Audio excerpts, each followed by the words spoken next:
आप सबों को मेरा प्रणाम स्वीकार हो।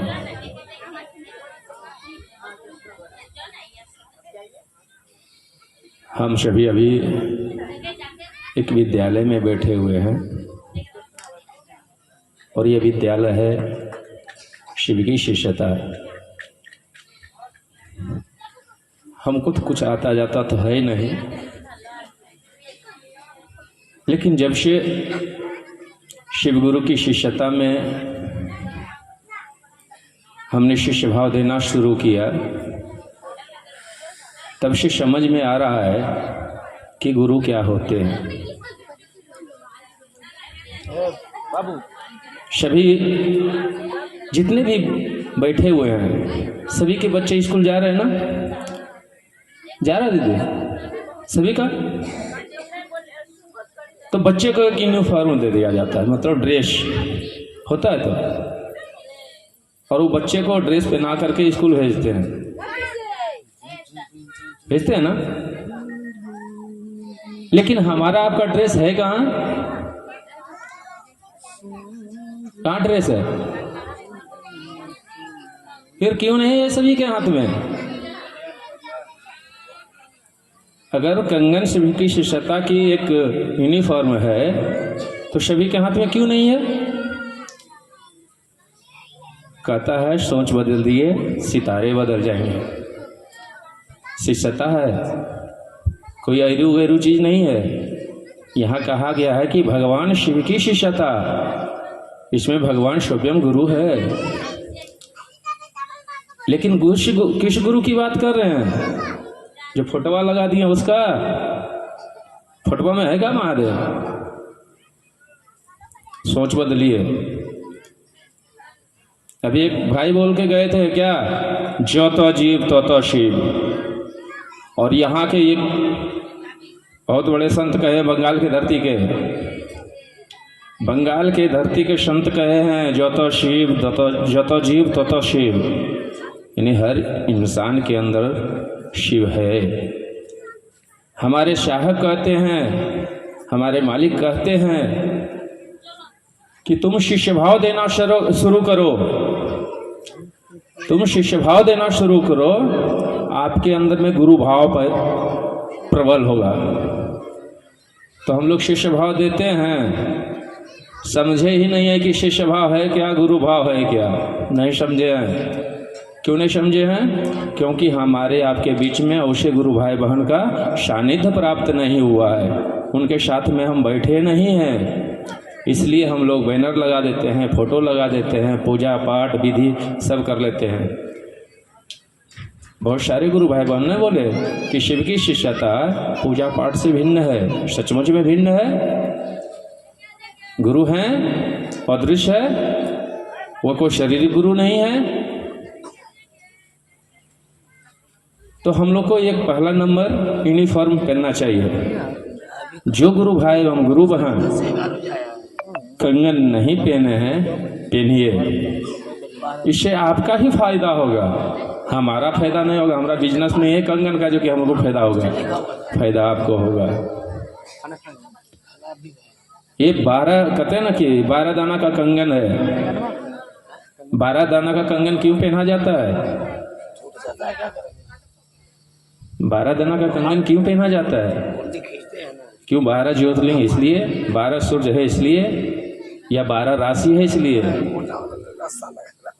कहता है 12 राशि में एक राशि आपका है, लेकिन कौन सा राशि है वो आप जानते हैं। जब कंगनवा पहनिएगा ना, जिस राशि के आप हैं वो दाना देखिएगा, रंग बदलेगा। ये सब महसूस करने का चीज है, महसूस कीजिए। ये शिव की शिष्यता है। यहाँ कोई गुरु आके आपको ज्ञान नहीं देगा। यहाँ खुद का बदलाव करना होगा, खुद को सोचना पड़ेगा, क्योंकि शिव की शिष्यता मात्र सोच का परिणाम है। आज हमारे साहब नहीं सोचे होते उस शमशान में, तो हम लोग भी एक लोटा जल चढ़ाते रहते महादेव पर, कुछ नहीं होता है। आप लोग जितने भी गुरु भाई बहन हैं, एक बार आप लोग बोलेंगे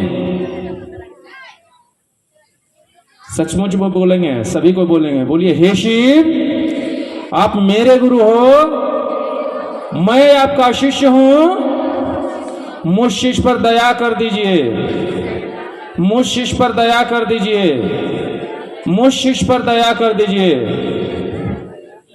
अब ये दया जो होती है दीदी, हमारे साहब कहते हैं ना कि गुरु जो होते हैं शिष्य के अविकसित ज्ञान के तल पर उतर कर ज्ञान की ओर ले जाते हैं। अविकसित ज्ञान क्या मतलब? कि हम कुछ नहीं जानते हैं, कुछ नहीं जानते हैं। कैसा जानते हैं? महादेव का चेला चेला बा, महादेव का चेला चेला बा, हम सब ठेला बानी ठेला। चलो दीदी चर्चा में, चलो भैया चर्चा में, चलो भैया चर्चा में। जे नैखे गुरु मान ले वो तो ढेला बा, जन्ना लुढ़क जाई वह लुढ़क जाई। ये शिव की शिष्यता है। हमारे साहब कहते हैं कोई भी जाति धर्म वर्ण के व्यक्ति शिव को गुरु बना सकते हैं। शिव अर्थात परमात्मा, शिव अर्थात गॉड, शिव अर्थात भगवान। तो ये फोटो और बैनर लगाने से नहीं होगी शिव की शिष्यता, हमारी नहीं होगी। जबकि शिष्यानुभूति हमारे साहब लिखते हैं कि कोई भी धर्म, कोई भी जाति, कोई भी वर्ण के व्यक्ति शिव को गुरु मान सकता है। तो बताइए हमारे इस चर्चा स्थल पर ईसाई धर्म के व्यक्ति, जैन धर्म के व्यक्ति, चाहे मुस्लिम धर्म के व्यक्ति आएंगे, बैठेंगे, बोलेगा ये तो हिंदू का परब है, ये हिंदुओं का खेला है, फोटो लगा दिया। सही बात है ना? शिष्यानुभूति पढ़े हैं? कितने आदमी पढ़े हैं शिष्यानुभूति? शिष्यानुभूति है ना? पढ़ते हैं, उसमें दिया है ना कोई भी जाति धर्म वर्ण के व्यक्ति शिव को गुरु बना सकता है। तो कोई भी जाति अगर धर्म के व्यक्ति अगर गुरु बनाएंगे, वो देखेगा तो क्या कहेगा? क्या कहेगा? ये तो हिंदू का है।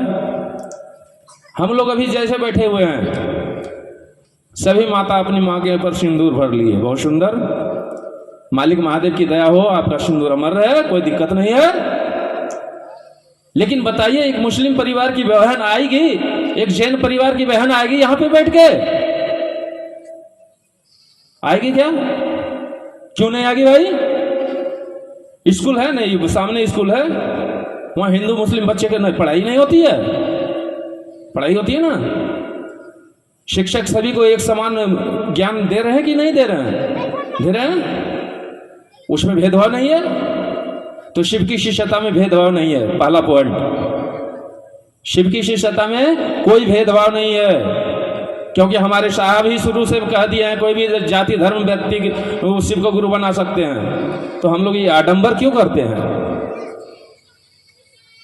इससे बचिए। हाँ, घर है, मंदिर है, चलेगा, ठीक है। आप सार्वजनिक किए हैं, पूरा बीचों बीच समाज के बीच में कर रहे हैं। समाज में बहुत तरह के व्यक्ति हैं, बहुत धर्म के व्यक्ति हैं, सही है ना? तो शिव की शिष्यता को समझना पड़ेगा। और नहीं समझ में आता है तो कोई गुरु भाई बहन आते हैं कहीं अच्छे चर्चा में ना, तो लिख लिख के पूछा कीजिए, क्योंकि शिष्य होते हैं जिज्ञासु। अगर शिष्य के मन में जिज्ञासा ही उत्पन्न ना हो तो शिष्य क्या इस बात की? शिष्य के मन में अगर जिज्ञासा ना पैदा हो ना तो शिष्य नहीं है वो। देखेगा अच्छा स्टूडेंट को, अच्छा विद्यार्थी को देखेगा, मास्टर से 2-3 सवाल करेगा, मास्टर बोलो मारेगा बैठ, लेकिन फिर भी सवाल करेगा। और वो देखिएगा बढ़िया स्टूडेंट होता है, अच्छा। और 2 दिन नहीं जाएगा, चौथा दिन मास्टर वे खोजेगा, साला आया नहीं रे। देखिए, तो शिष्य बनिए। हमारे साहब कहते हैं शिष्य बनिए और लोगों को भी शिव शिष्य बनाइए। हम लोग अभी बहुत सारे बातें सुने, समाज की बातें सुने, घर परिवार की बातें सुने।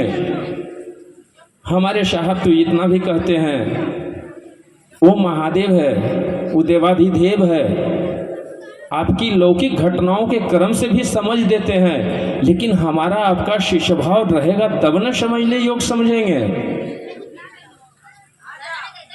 हमारा आपका शिष्य भाव नहीं है, अभी सुप्त अवस्था में है, सोए अवस्था में है।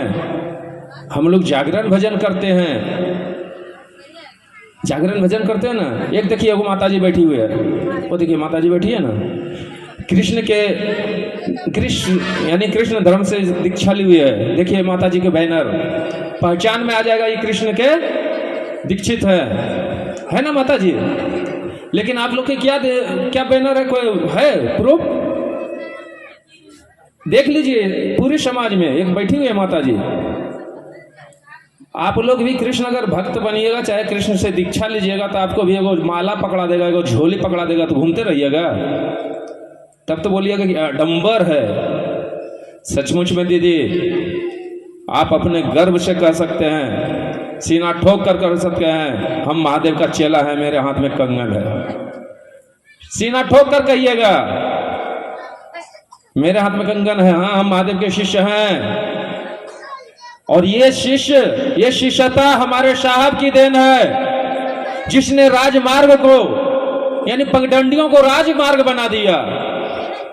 हमारे साहब कहे कि सदियों से, वर्षों से, पुराणों से, पुरखों से शिव की पूजा होती हुई आई। वेद और शास्त्र लिख दिए, तुम त्रिभुवन गुरु वेद बखाना, तुम त्रिभुवन के गुरु हो। और जगत में तो अनेक प्राणी रहते हैं, अनेक धर्म के व्यक्ति रहते हैं।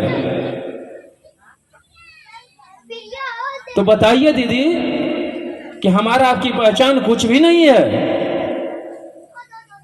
हमारे शास्त्र, उपनिषद, 18 पुराण, 4 वेद, ये सब लिखित गया है। उसमें सर्वप्रथम शुरू में ही लिखा गया है, भावन लभते देवता भावन देव दर्शनम, भाव से देवता लभ्य है, भाव से दर्शन उनके लभ्य है। तो जब भाव सुंदर हो तो तस्वीरों की जरूरत नहीं पड़ेगी। हमारे महादेव तस्वीरों में नहीं, तकदीरों में बसते हैं, दिलों में राज करते हैं, दिलों में राज करते हैं। आपकी पहचान, हमारे साहब कहते हैं, शिव शिष्या का लोकाचरण है, मनसा वाचा कर्मणा, शिव शिष्यों का लोकाचरण है। हमारी आपकी लोकाचरण आचरण होनी उसी चाहिए, जो कि कोई भी देख ले तो कह दे कि हाँ सही में वो महादेव के शिष्य हैं, सही में वो महादेव के आदमी हैं, सही में साहब के राजमार्ग पर चलने वाले लड़का है। हमारा आपका आचरण ऐसी होनी चाहिए। हम शिष्यता को बढ़ावा देंगे। हमारे मालिक साहब कहते हैं, घर घर के एक एक व्यक्ति को शिव से जोड़ देंगे, शिव का शिष्य बनाएंगे। उस संकल्प पर हम और आप चलते हैं। लेकिन हम लोग क्या करते हैं, कुछ देर में चर्चा स्थल पर बैठते हैं, चर्चा स्थल से घर जाते हैं, फिर वही कहानी हो जाता है, फिर वही आडंबर हो जाता है, फिर वही भूलने वाली बात हो जाती है। जबकि शिव की शिष्यता मात्र, कहता है ना, शिव की चर्चा कोई खर्चा नहीं है। तो समझने योग, सारे गुरु भाई बहन के जानने के योग ये सब मंच लगाते हैं कि ताकि दूर दूर से गुरु भाई बहन आए हुए हैं तो उनके मुखारविंद से सुनेंगे, समझेंगे। इसके लिए जो भी यंत्र मंत्र में खर्च लगा होगा तो अलग बात है। लेकिन यहाँ कोई गुरु भाई एवं गुरु बहन तो पैसा नहीं लिया है। इस बात को सोचिए कि इतने दूर दूर से चलकर भैया लोग आए और बीच में बैठे, 2 शब्द बोले और चले गए, उसे हम पर अमल नहीं हो रहा है और हम अपने अंदर नहीं उतार रहे हैं, तो हम फिर चर्चा स्थल पर जाने से क्या फायदा है। चर्चा स्थल पर आते हैं तो अपने मन में एक बदलाव लाइए, मन को, सोच को मजबूत कीजिए कि सचमुच में मैं शिव का शिष्य बनूंगा। कैसे? जैसे मां नीलम आनंद बनी, ठेला वाला को पकड़कर, रिक्शा वाला को पकड़कर बैठाकर चाय पिलाती थी, जूठा उसका धोती थी और उससे कहती थी, बबुआ शिव के गुरु मान लो ना। क्या हम और आप ऐसा करेंगे? अगर रिक्शा वाला एक बार बोल देगा, डपट देगा, हटिए, तुरंत हट जाइएगा। कैसा आदमी था? हमारे मन में ठेस पहुंच जाता है। क्यों?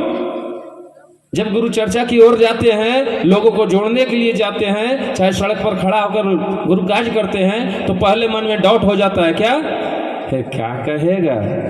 तो क्या कहेगा? तो यही के लिए गुरु आदेशित कर्म दिया है। गुरु आदेशित कर्म क्या है? हमारे साहब के पास संवाद आए थे। क्या संवाद आए थे? क्या संवाद था? दूसरा सूत्र संवाद क्या था? साहब के पास संवाद क्या आया था? हरेंद्र तुम जो करते हो, हरेंद्र तुम जो करते हो लोगों को करने के लिए कहो।